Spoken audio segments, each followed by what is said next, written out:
You're listening to The Higher Ed Marketer, the podcast for marketing professionals in higher education.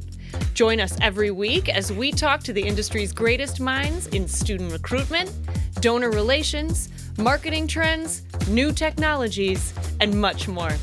If you're looking for conversations centered around where marketing in higher ed is going, this podcast is for you. Let's get into the show.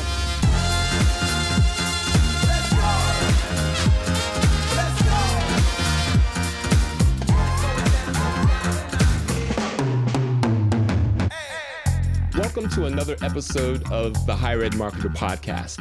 I'm Troy Singer, here with my good friend and co-host, Bart Kaler. And today, our guest is Dr. Kathie Fleck. She's the Vice President of Marketing and Communication at Ivy Tech Community College, where serves 204,000 students across 19 campuses, making it the largest accredited statewide community college system in the country.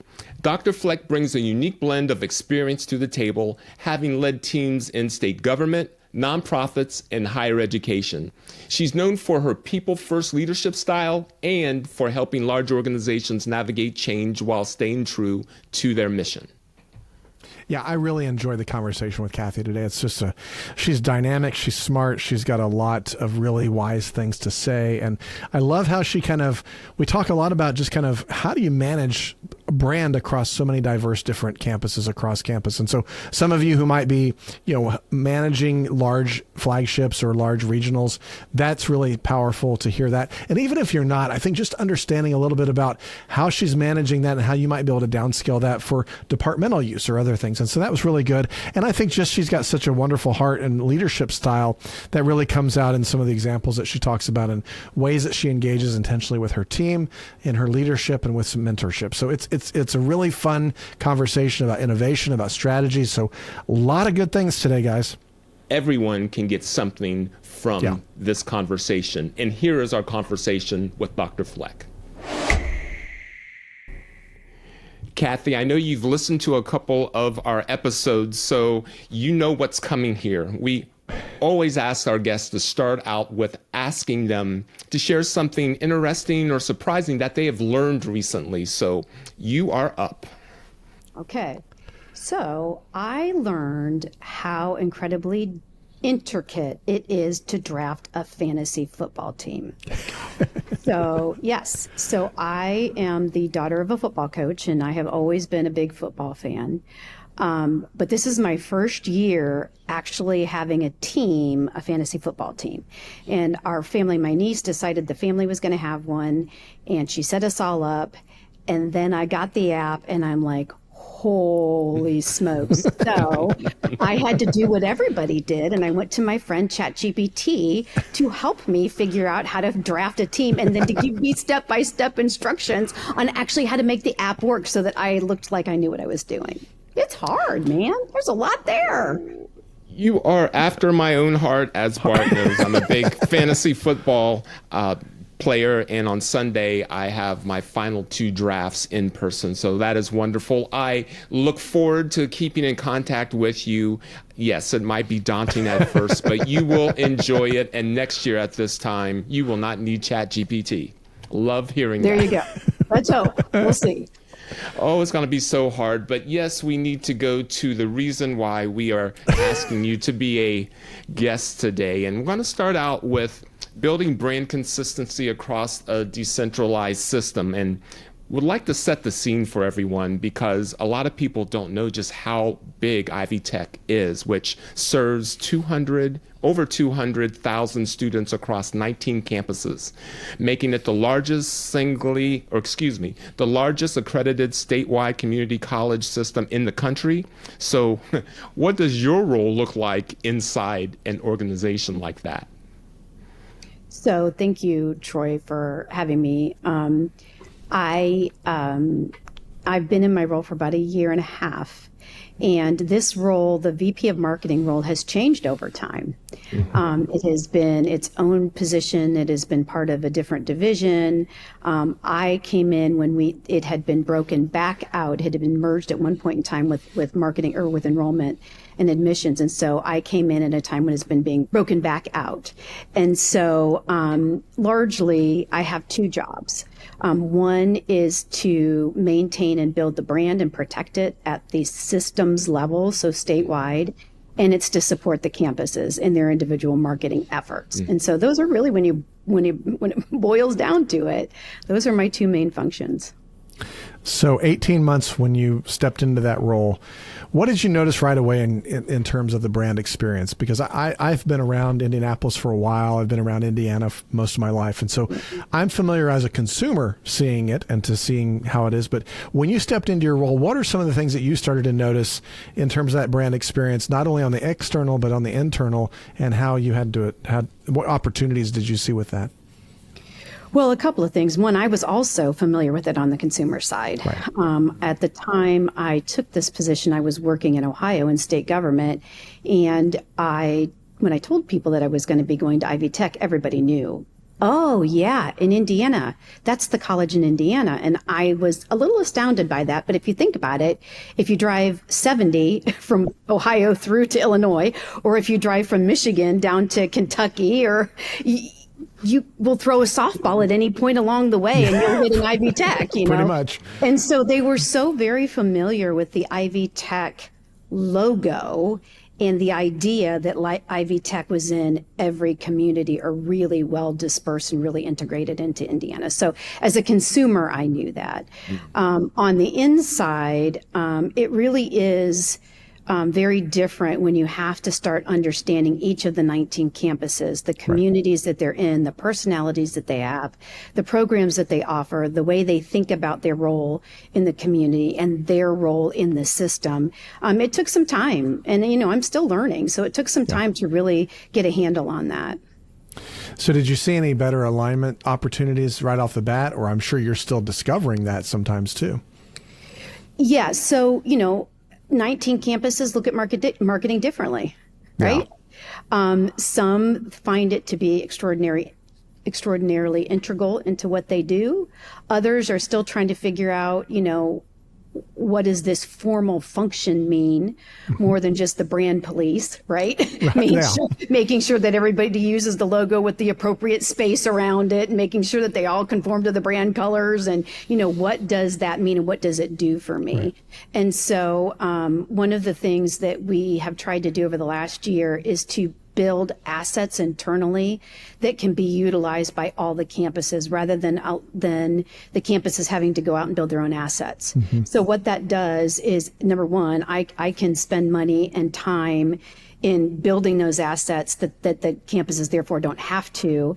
And number two, it builds in an incentive for more consistency in the look and feel of how we utilize those assets. Everything from drone footage of the campuses themselves to doing our own version of a photo bank that are Ivy Tech photos, so that folks aren't using, basic stock footage from other services, to a variety of other assets from video and social and more. So that was the one opportunity we felt we could do, was to be of service to the campuses by building assets that were on brand that would help them and support their efforts. Yeah. And as we talk about it, I just want to unpack that just a little bit, because I know a lot of times, and I know we got a lot of listeners that are some flagship institutions that have, regional campuses. So I think a lot of people are very interested in this. And when we talk about brand, I mean, a lot of times it's easy to say what it looks like, the brand of the photos, the layouts,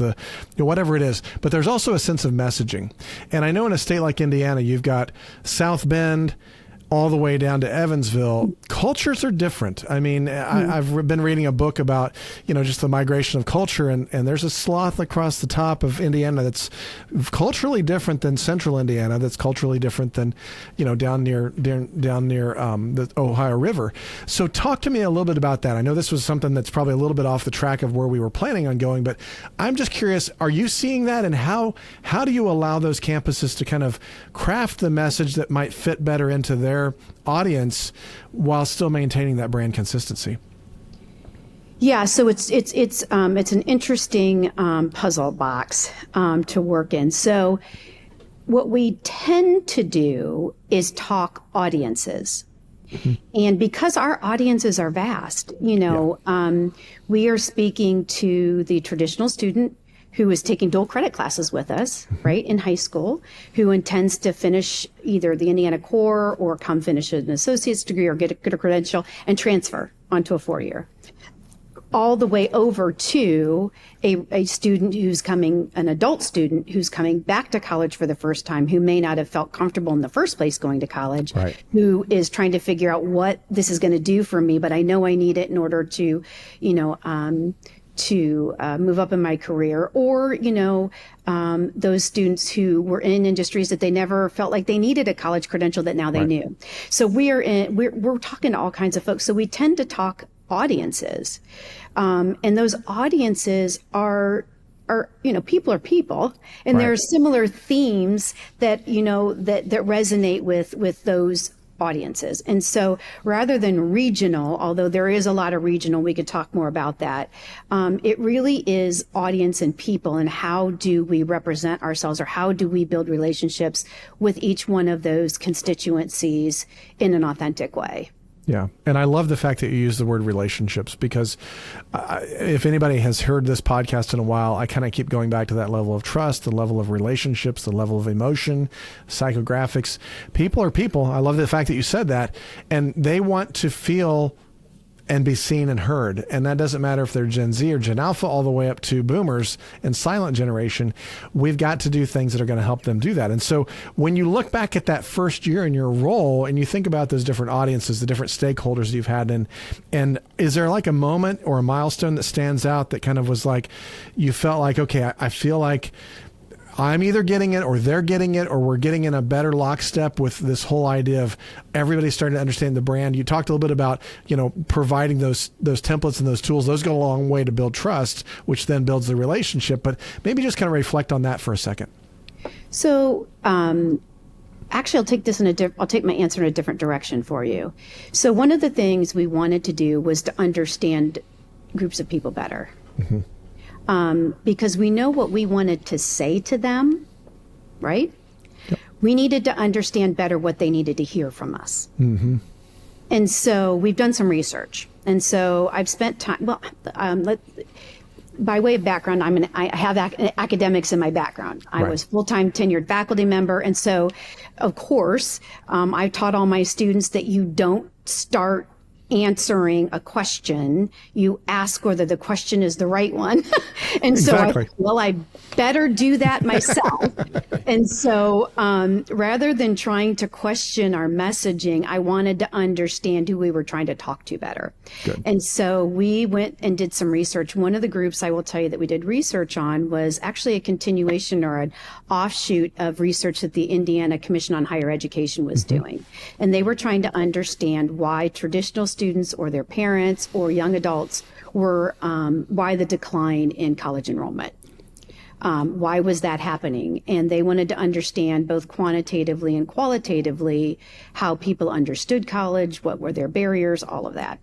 We worked with the same research firm that they did, and we did an adjunct project that was a qualitative project based, and it was specifically with young males. So traditional age males who chose not to go to college after graduating from high school. And we did qualitative research and focus groups with them to understand that group better. And I have boys who are older, just a little bit older than that group. And so I thought I knew what I would find, and it wasn't what I thought. And so we learned a lot there. Yeah. And that, of course, then begot further questions about what should we do. But one of the things that we learned, and this is probably not going to surprise you, but they had absolutely no idea what financial aid meant. Those words meant nothing to them. What is it? How do I get it? What is it based on? What does it do for me? Nobody's talked to me about it. I don't understand it. And for those folks who may not be from Indiana, we require FAFSA to be filled out in order to graduate from high school. And so you would think that folks would have some understanding. They didn't. They had absolutely no idea. And so as a result, we've been changing our language around financial aid and talking about how to pay for college. way more general language. We've been, changing our direction in terms of scholarships and explaining it's not just academics. You've got to be in high academic standing in order to get scholarships, because our scholarships range from childcare and transportation to equipment and to a whole lot of things that are definitely not academic based, but they're need based. And so we've been trying to figure out how best to work those that understanding into our messaging so that we speak to that group the way they need to hear our messaging. Yeah. That's great. I love that. I love that specific thought of really understanding those personas, those behavioral, everything about that research, I think, is just really, really good. Yeah, they were remarkably candid and honest with us, which was so helpful. But we learned a lot, and things that we thought we knew we didn't. And so how far that carries over into other groups, I don't know. But we are still trying to reorient things from how we talk about things on our website to how we post things on social to who shows up in the pictures that we put on the billboards and all of those things, so that we feel like we heard them, they were seen, and there's a response. Remarkably, we were kind of blown away because they could spout out all the benefits of Ivy Tech. They could talk about stackable credentials. They could talk about a lot of things. But to your point earlier, all that intellectual data did not connect with them emotionally enough to move them to investigate more. And so that's what we're still trying to work on right now. That's great. Kathie, we would like to explore leading change with a people-first approach with you. And you've mentioned that you've worked in several different sectors. You mentioned government, you mentioned higher ed. We also have listed nonprofits for you. We'd like to know how that has shaped the way that you lead teams through organizational change. Yeah, and we are certainly going through a lot of organizational change right now, as a lot of higher ed is, and ours is even more pronounced because we have a brand new president that just started at the beginning of July. And so we do have a lot going on. I would say I've counseled other organizations. When I was an academic, I wrote about these things. Ultimately, the very first and the very most important audience you ever have is your employees. Everything starts from there.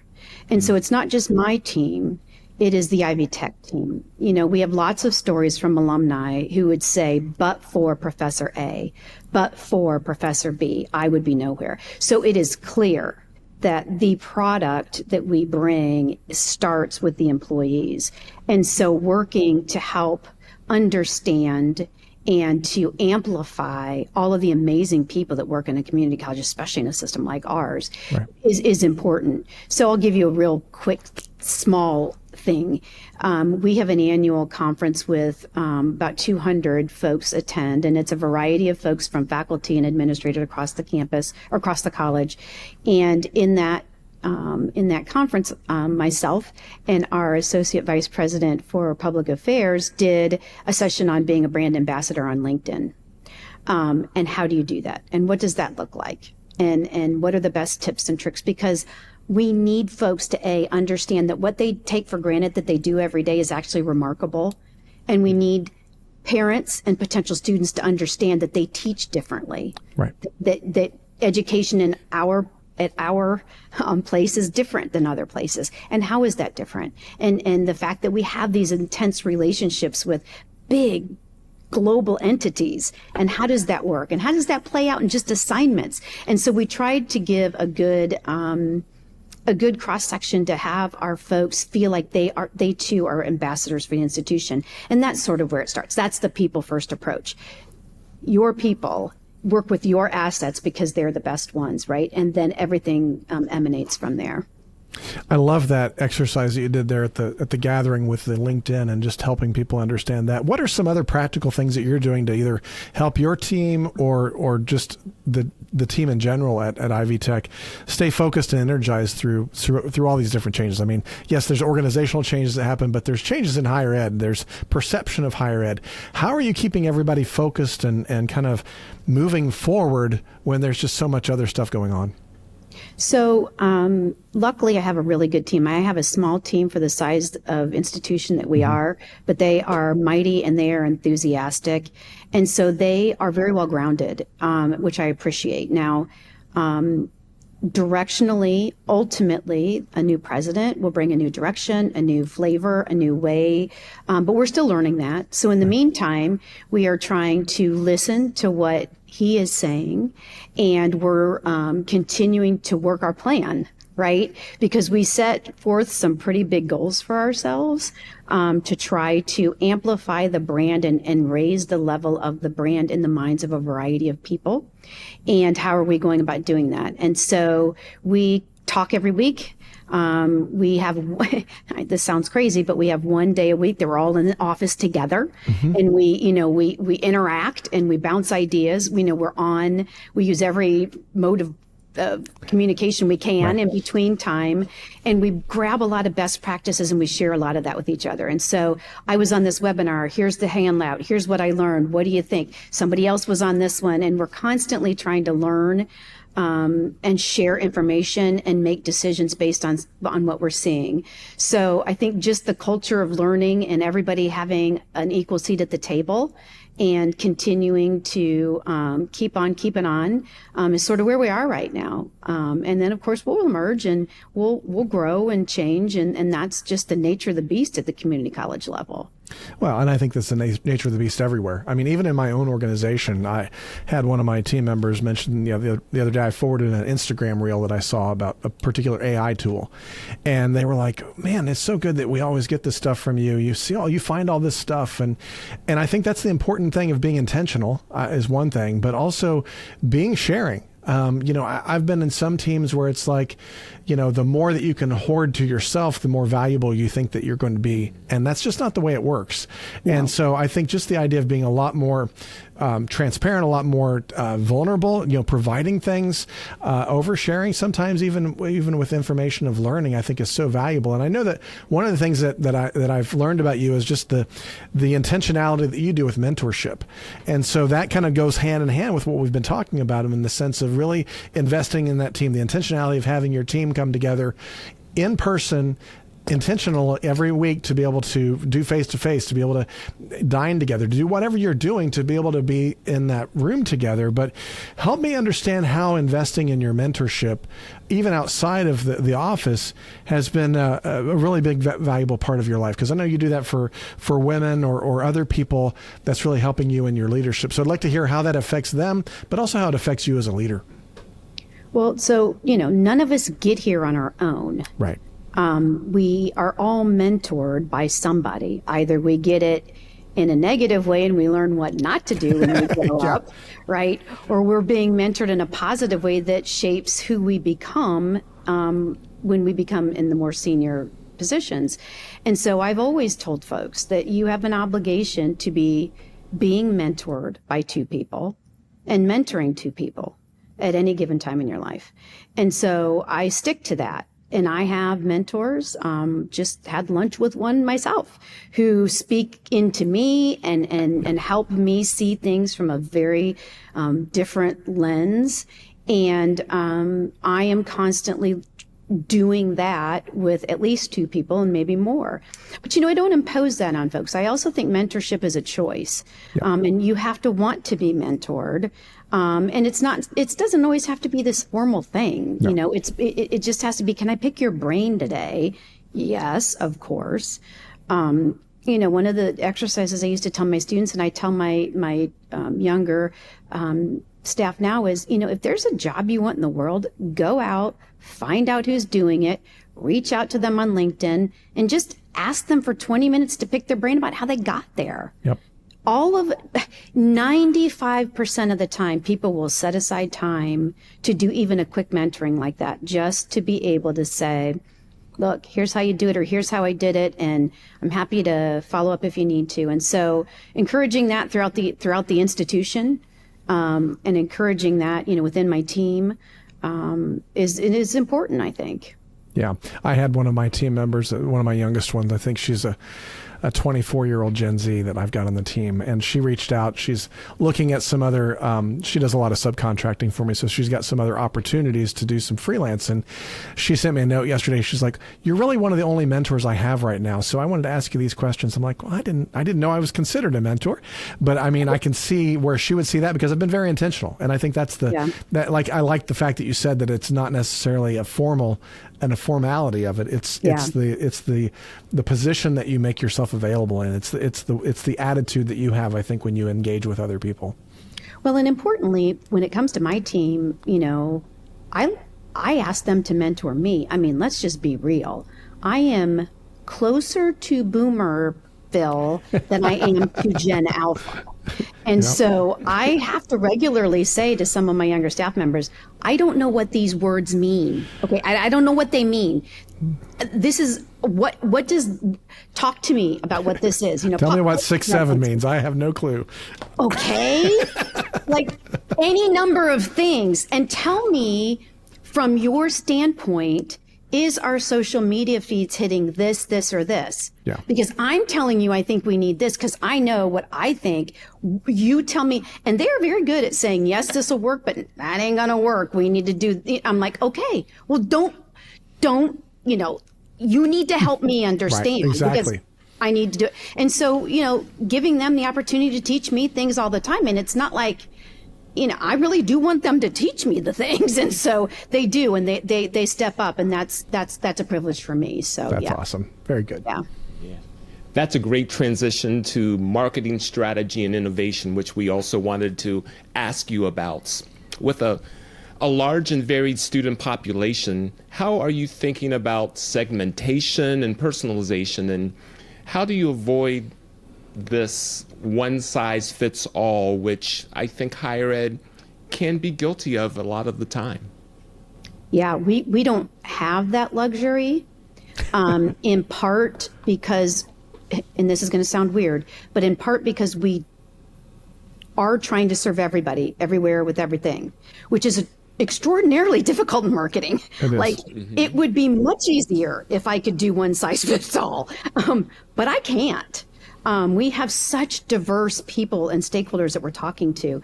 We're talking to Lilly. We're talking to Amazon, right? We're talking to GM. At the same time, I'm talking to the local hospital system and the local nursing home system. At the same time, I am talking to a Gen Alpha and a Gen Z and a Gen X and a millennial, right? All in different places in their lives. And so, and the high schools and, the elected officials. And so there is no way for us to get a one size fits all message out there. The only thing we can stand for is that we are an open access institution, and we stand for making sure that anybody who wants the opportunity to skill up or to get access to higher ed, we're here for you, right? And we'll help you figure it out. Now, what all of that means to different people is different in how we reach out to them. In terms of technology, we're a Salesforce organization. We use Salesforce. We make very good use of Marketing Cloud because we have such scale, and our data lake is gigantus. And so we have scale, and as a result, we have robust systems to support that scale. So we do a lot of personalized messaging through that means, but we also are nimble, unlike some of, and I've been on the faculty side at other institutions, where it takes a committee a year or two to consider a curriculum change. We're building curriculum for a brand new plant that's popping up in 6 weeks or 6 months or whatever, right? And so we've got to be nimble. So at the same time, we have to be innovative with our marketing. And so we have taken this approach that we're going to try things. We make very calculated risks, but we're going to try things and see how they work. So last year, for example, we did our first serious round of advertising on Reddit and picking the subreddits that we wanted to be into and being intentional and reaching out to particular groups with particular messages there, right?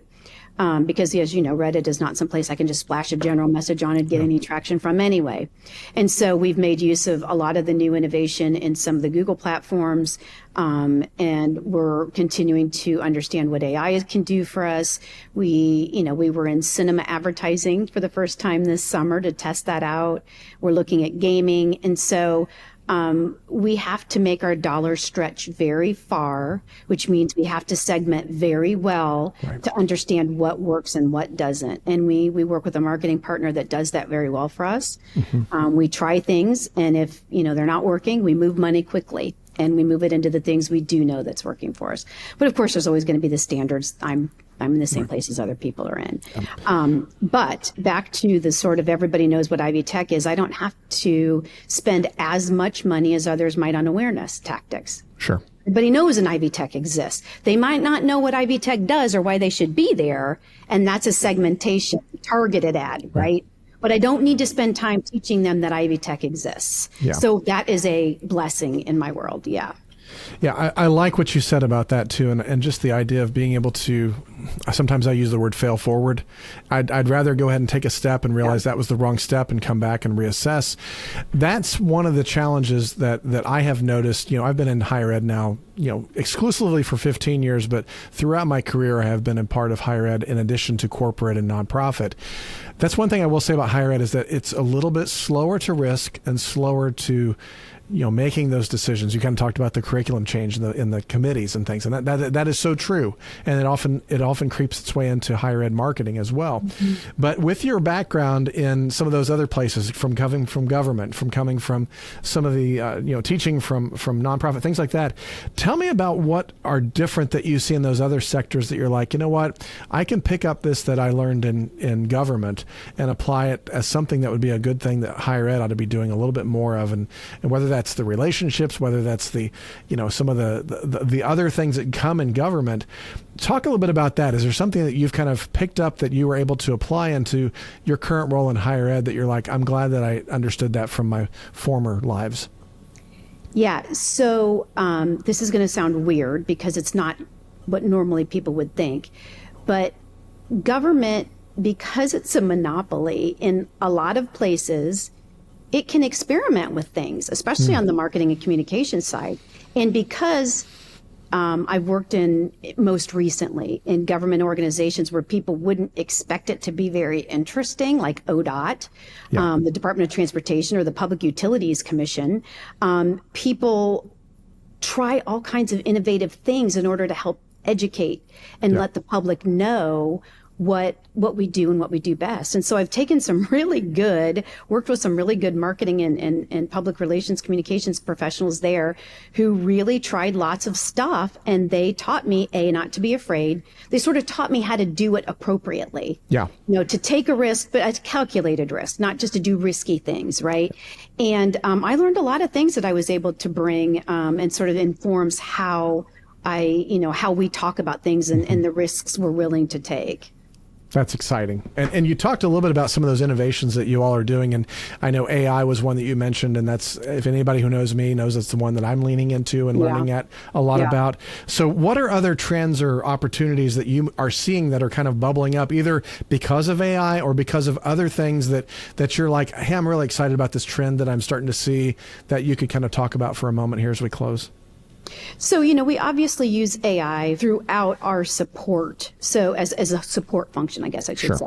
So are we using AI to help us assist in design? Yes. Are we using AI to help us generate ideas or refine writing patterns? Yes. Are we using it in grabbing research that we think could apply? Yes. In message testing. So sort of in that support role, we're using that internally in our department. We have yet to do this, but I think we are leaning towards working with how can we take advantage of the AI innovations in terms of video, because we know that one of the things we did right after I started was we had a social media audit, and we know that video performs better on our social channels, but we don't have nearly enough. We don't have nearly enough because it takes time and money and all kinds of assets that we just don't have in a system like ours. And so how can we use AI on the side of video with animations and a variety of other things that would help us develop the volume and the tone and the appropriate representation that will help us then do better on our social channels. So I would say that's a good area of expansion for us. That's great. It's really exciting. So thanks so much for sharing all that with us. Of course. Kathie, what would one piece of advice that you could offer to someone trying to get a better brand consistency to a large or decentralized institution? What piece of advice could you offer them? Listen first. I think that we are so, as marketing professionals, we tend to be creatives. We tend to have ideas. We tend to want to tell first and explain first.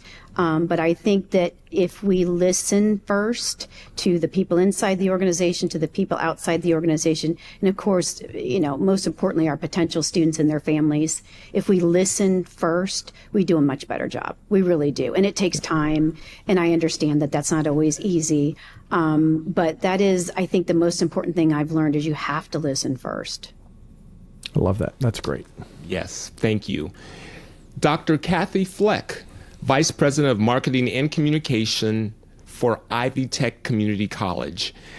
Dr. Fleck, and I've been calling you Kathie the entire episode. That's what everybody calls me. Dr. Fleck is my in trouble name. It's perfectly fine. Thank you. If someone would like to contact you, what would the best way for them to do so, or maybe follow you? What's the best way for them to follow you also? I have a LinkedIn is probably the best way. I have time to work one personal social media platform, and Amen. and right now it's LinkedIn. And so if they want to reach out to me on LinkedIn, that is absolutely the best way. And of course, you can always find me at ivytech.edu. And so I appreciate very much the opportunity to talk to y'all. This is great. Thank you. Bart, any final thoughts that you would like to share?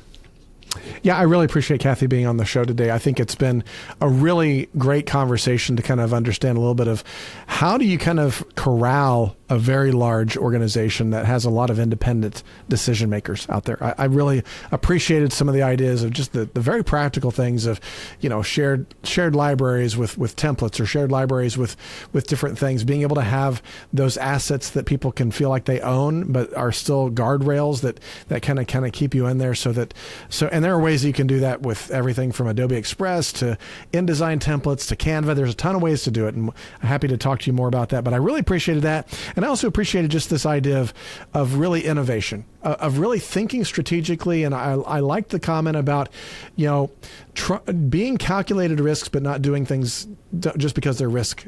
Just don't be risky. And so I think that's really good. And I think that we all have an opportunity, especially as it relates to generative AI and a lot of the other changes that are happening in higher education. It's requiring us to get outside of our fear, get comfortable with what we might be afraid of. I do a lot of AI training, and I see that there's always people that are excited, and there's always the 3 or 4 people on the back edge of the row that have their arms crossed and just waiting to jump on me. And so I would really, really encourage everyone to kind of lean into that uncomfortable feeling and try to figure out how can you embrace this feeling? How can you take a little bit of a risk that's calculated, not only in your institution, but personally? I think that's going to be a really good thing. And so I really appreciate a lot of what Kathie talked about today, the vulnerability that she had, and just sharing that with us today. So thank you so much, Kathie.